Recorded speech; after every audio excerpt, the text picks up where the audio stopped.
नहीं, देखिए जो बिल्स के हमने प्रोविजंस पढ़े हैं तो उससे हमें यही समझ में आ रहा है कि बिल में बहुत ज़्यादा फोकस इस बात पे है कि पेपर लीक होने के बाद किस तरह की सज़ा हो, सज़ा में प्रावधान बढ़ा गया है, पेनल्टी बढ़ाई गई है, लेकिन सवाल अभी भी वही है कि पेपर लीक रोका कैसे जाए।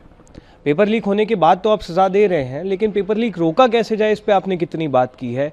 आपने क्या वेंडर्स को ब्लैक लिस्टिंग करने पे कुछ बात की है। आपने जो है किस तरह से हमारे पूरे सिस्टम को डिजिटाइज किया जाए, किस तरह से हम जो है साइबर सिक्योरिटी इन्हांस करें, ब्लॉकचेन हम इनकॉर्पोरेट करें, किस तरह से जो हमारे एग्ज़ाम सेंटर्स हैं उनको स्ट्रेंथन करें, एंड टू एंड मार्किंग करके किस तरह से पेपर लीकेज को रोकें, उस पर अभी तक इस पेपर बिल में बात नहीं की गई है, जिससे यही साबित होता है कि सरकार चोट लगने के बाद मरहम पर तो ध्यान दे रही है, लेकिन चोट ना लगे इस पर ध्यान नहीं दे रही है। हमने पहले दिन से कहा है कि फास्ट ट्रैक कोर्ट्स, पेनल्टीज़, सज़ा सिर्फ ये सफिशिएंट नहीं है। आप अगर पेपर लीक रोकना चाहते हैं तो आपकी इसकी जड़ तक जाना होगा, स्ट्रक्चरल इश्यूज जो है सिस्टम में उनको सॉल्व करना होगा। ये देखिए, अगर पैलेट गन्स का इस्तेमाल हुआ है तो सरकार को इस बारे में सफाई देनी होगी।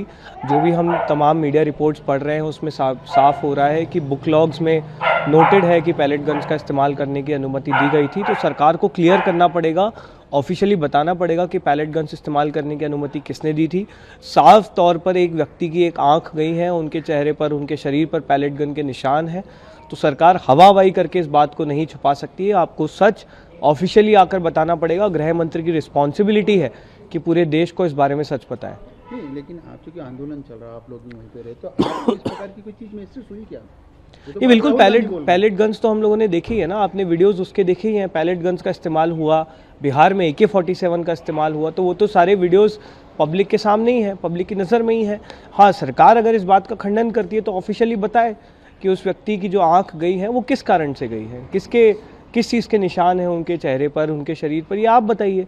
वीडियोस तो पूरी देश देख रहा है। आपका अगर लगता है कि ऐसा नहीं हुआ है तो आप खंडन करिए, आप बताइए कि किस तरह की चोट है वो। नहीं, देखिए जो बिल्स के हमने प्रोविजंस पढ़े हैं तो उससे हमें यही समझ में आ रहा है कि बिल में बहुत ज़्यादा फोकस इस बात पे है कि पेपर लीक होने के बाद किस तरह की सज़ा हो, सज़ा में प्रावधान बढ़ा गया है, पेनल्टी बढ़ाई गई है, लेकिन सवाल अभी भी वही है कि पेपर लीक रोका कैसे जाए।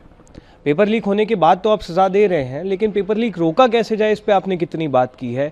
आपने क्या वेंडर्स को ब्लैक लिस्टिंग करने पे कुछ बात की है। आपने जो है किस तरह से हमारे पूरे सिस्टम को डिजिटाइज किया जाए, किस तरह से हम जो है साइबर सिक्योरिटी इन्हांस करें, ब्लॉकचेन हम इनकॉर्पोरेट करें, किस तरह से जो हमारे एग्ज़ाम सेंटर्स हैं उनको स्ट्रेंथन करें, एंड टू एंड मार्किंग करके किस तरह से पेपर लीकेज को रोकें, उस पर अभी तक इस पेपर बिल में बात नहीं की गई है, जिससे यही साबित होता है कि सरकार चोट लगने के बाद मरहम पर तो ध्यान दे रही है, लेकिन चोट ना लगे इस पर ध्यान नहीं दे रही है। हमने पहले दिन से कहा है कि फास्ट ट्रैक कोर्ट्स, पेनल्टीज़, सज़ा सिर्फ ये सफिशिएंट नहीं है। आप अगर पेपर लीक रोकना चाहते हैं तो आपकी इसकी जड़ तक जाना होगा, स्ट्रक्चरल इश्यूज जो है सिस्टम में उनको सॉल्व करना होगा।